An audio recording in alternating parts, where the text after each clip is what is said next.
guys, welcome to the Being Beautifully Honest podcast and channel. Thanks for being here, for being subscribed. If you're not, hit the button. And if you're listening on YouTube, hit the like. It's like walking in the room and hitting that light switch. Let's brighten up the place and get into this reality chat.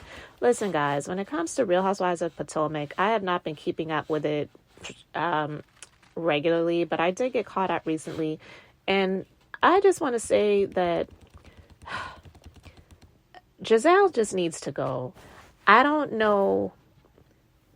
Listen, I don't know if she's screwing somebody at Bravo who's got the power to keep her on this show, but it does make one wonder because I don't believe this storyline about her and this younger guy who was on one of the other shows that comes on Bravo that I don't watch, never have, never will.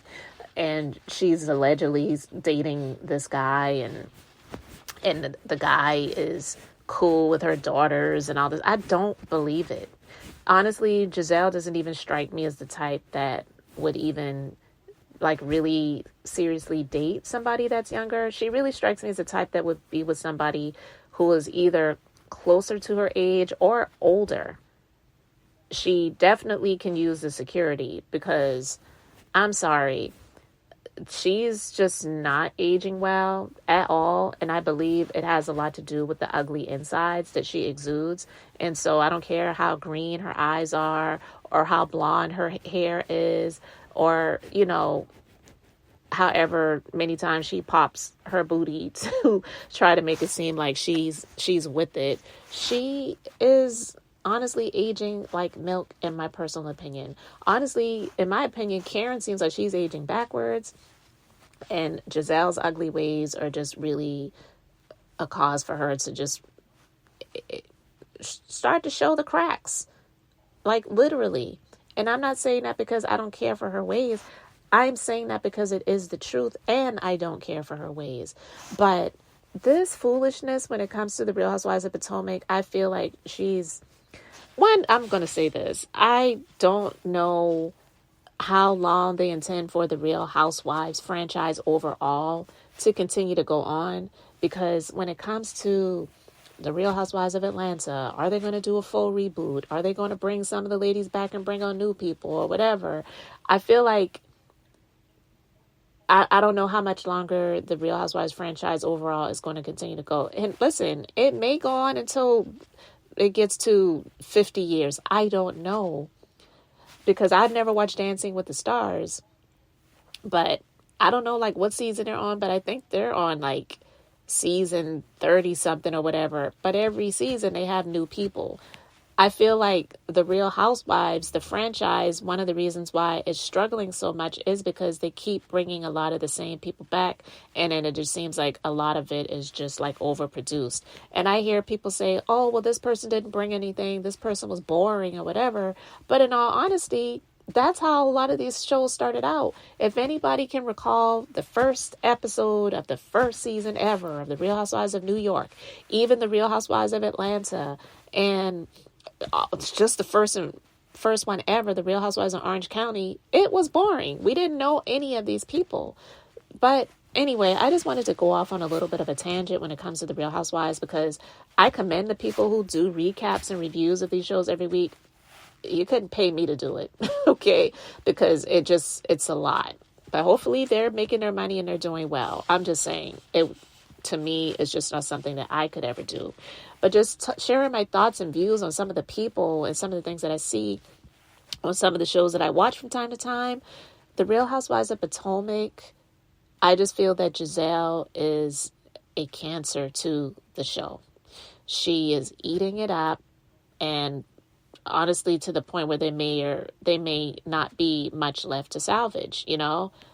I feel like it's like stage 2 at this point. Because the stunts that she's pulling at this point in time, listen, Candace may not be everyone's favorite person, and that's fine. I'm not saying she's my favorite, but I do like her. There are some things that she says and does that I don't care for, but that's just me overall because I'm not one of these people that fangirls over anybody. There may be some people I just completely dislike for a lot of different reasons, and there's some people that I like. Am I oohing and awing over anyone or whatever? No, I'm not. But I do like Candace. I liked her when they first brought her on the show. Yeah, she said and done some problematic things, but I will say this, and you can agree or agree to disagree, but I honestly believe that had not Monique laid hands on Candace, even though they had the issues, I don't think she would have had an issue still having Monique on the show. It was because of the beatdown that she experienced where Monique was busting her head into the table. And honestly, if she was given the opportunity to, she probably would have low-key caused a girl a concussion or worse. And that's why you have to be, as adults. I know sometimes people could say and do some things that will cause us to go off and want to lay hands on people, but we really have to have self-control as adults, because anything can happen while you're beating somebody up, and it could cause that person to lose their life, and then you wind up getting charged with murder. Like, is it worth it? You threw a shoe at somebody, the stiletto hit them in the side of the temple, busted a vein or something, and then they bled out and died. You didn't intend for that to happen. You just wanted to show your anger and rage and frustration, and now you wound up causing someone's life. And the way she was beating that girl's head into the table, I know a lot of people say, oh, she deserved that or whatever. I'm not saying that Monique didn't have the right to feel however she was feeling, but if we want to be 100% honest, if she was going to lay hands on somebody, maybe it should have been Gizelle. I'm just saying, I know that she and Candace were having the words at that moment in time, but if Monique had not laid hands on Candace the way that she did, I don't even believe she would have an issue still filming with her. Gizelle has an issue being around Candace and Wendy because of things that were said. Candace had an issue being around Monique because of what she did physically to her. There's no comparison. And Gizelle is a huge hypocrite because when it came to what Monique did to Candace, she wanted to be on this high horse, high and mighty. We don't do that. We don't fight. We don't do. Okay. But when Mia threw a drink in Wendy's face and was trying to lay hands on Wendy, she sided with Mia because she doesn't like Wendy. Really? This chick needs to go. It's okay. Sit here. Did you not know she was coming? No, I didn't. No. I really did not. Wait a minute. So she said that Karen came over and was shading her, saying, "Oh, this is North Potomac." You should have told her, "I own this." What about you? I said the same thing. When I heard that, I'm sorry. Oh, we got a message from Karen. Well, Karen just texted. Oh my God. Oh my gosh. Karen bought some property in Surrey County. She was like, I would love for y'all to see it. Whatever. Fine, Karen, if that's what you want. And so then I heard that whatever y'all did, that she wasn't telling anybody who was invited. She was going to put names in a jar. A fishbowl. A fishbowl and pull names out. We already know whose name is not in the jar. Okay. Your name not in the jar. Okay. She invited myself, Ashley, Candace, and Wendy. So I immediately texted back that group and said, Karen, thank you so much for inviting me. Love you, but I won't be attending. Because I'm not sitting on a Sprinter bus for 4 hours with those people. Don't pull my name when you pull in Candace and Wendy. Don't pull my name. And Karen, I've told you why. I just need for you to understand there is no moving forward with her. For me. You sit up here with your privileged, white-looking ass, and you think you can say whatever you want to say. It's caused hundreds of death threats. I have to be concerned about my safety. So now the whole group just got another text from Karen that says, hey, ladies, it's time for us to all get together. So I'm inviting each and every one of you to my farm in Surrey. I have increased my liability insurance. I don't know what the hell that means. We can't all come because of insurance. Oh, okay. This is literally tomorrow morning. I need to know why I wasn't on the first invite. I need to know why I'm clearing my calendar. You need to decide whether you are attending as a second-class citizen or not. Listen.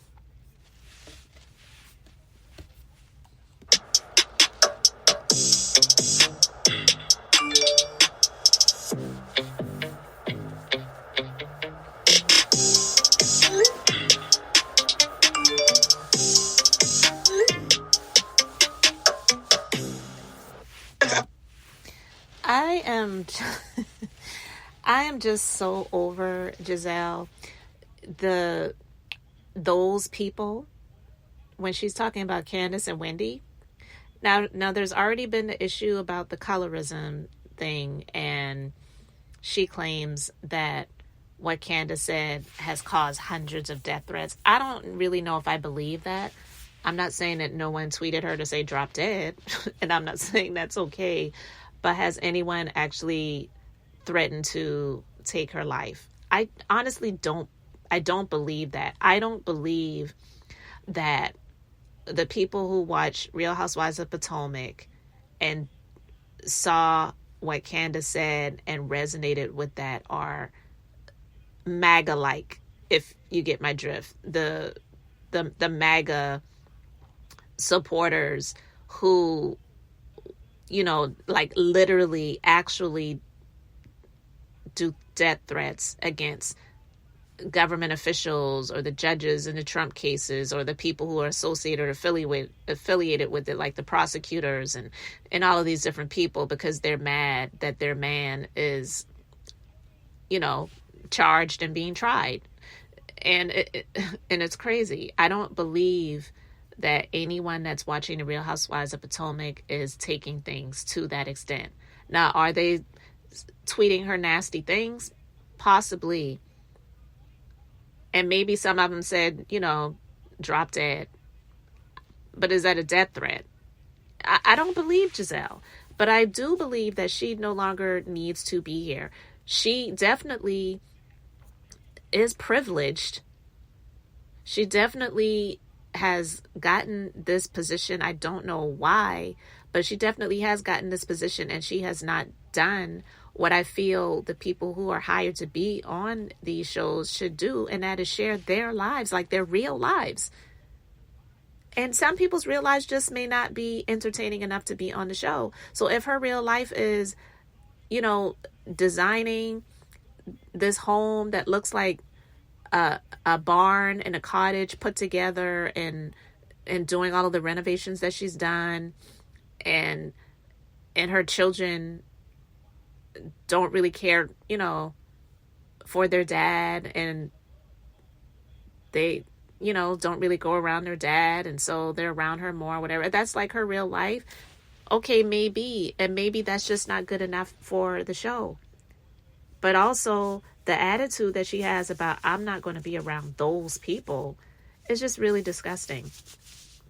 Because like I said, even I believe if Candace can still be around her, not caring for her, and has said what she said and felt how she felt, Candace definitely has been a team player when it comes to being around these people on the show. Now, it's not real life, we know, because in real life, we're not going to be going on trips with people that we don't really care for. But if this is the job that they have to do, then she's doing that. She's showing up. Wendy as well. We know Wendy doesn't care for Gizelle. But for the sake of it all, she doesn't care for Robin, but she's been around them. She's not saying, they tried to come for my marriage and whatever, so I don't feel comfortable being around them, so I'm not filming with them anymore. But this chick here, I'm not going to be around those people. Who do you think you are? If you don't want to be around those people, then you need to get off of this show with those people. Go and do something else, because honestly, the majority of the public could do without her anyway. I just wanted to share my thoughts on that, guys. She's just one of the worst. I do not care for her at all. Okay, let me know your thoughts in the comment section. Thanks for being here, liking, and subscribing. I'm Beth, just being beautifully honest. So until next time, I wanted to keep it brief, beautiful, and now I'm going to say bye.